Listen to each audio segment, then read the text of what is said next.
This is English shorthand dictation, 80 word per minute from Kailash Chandra magazine. Ready? Start.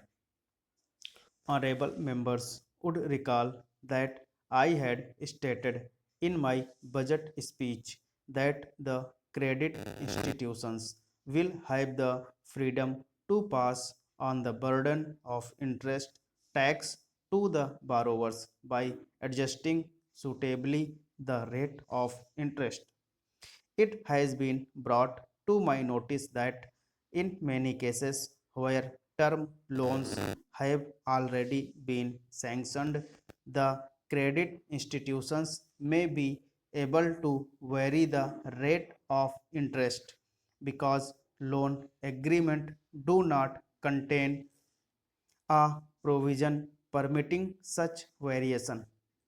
I propose to move an amendment to the bill to provide overriding legal authority to the institutions to vary the rate of interest if they so desire in order to pass on the burden of interest tax to the borrowers.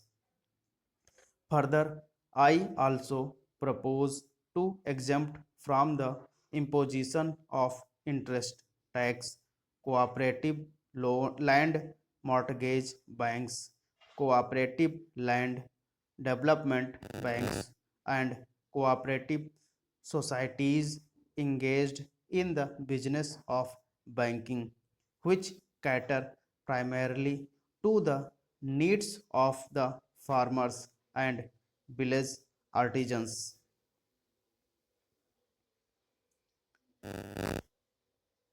My proposal to extend the coverage of the expenditure tax to the expenditure incurred in restaurants providing superior facilities like air conditioning has been generally welcomed because these restaurants are partisaned by the affluent sections of the society.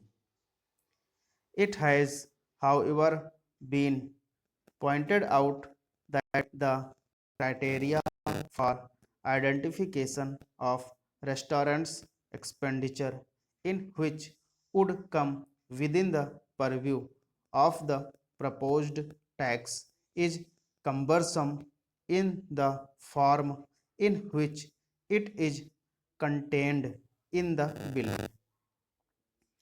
I therefore modify propose to modify it and adopt a single criterion which will be that the restaurant is air conditioned.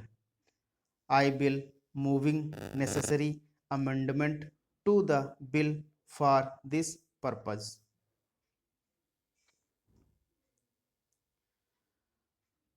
I propose to make some modifications to the proposals in the bill relating to deduction of tax at source from certain payments.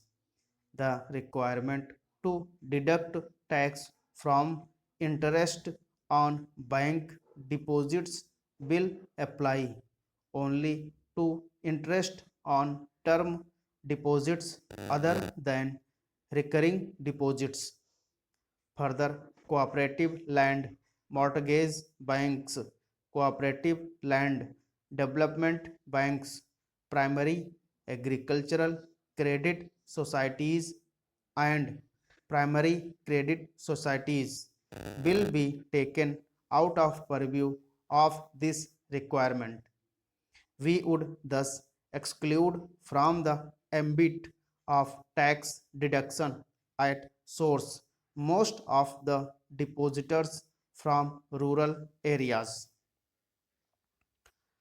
Further, I am sure that these modifications will ensure that the small taxpayers are not put to any harassment as a result of the proposed requirement of deduction of tax at source from bank interest and withdrawals from the national saving scheme.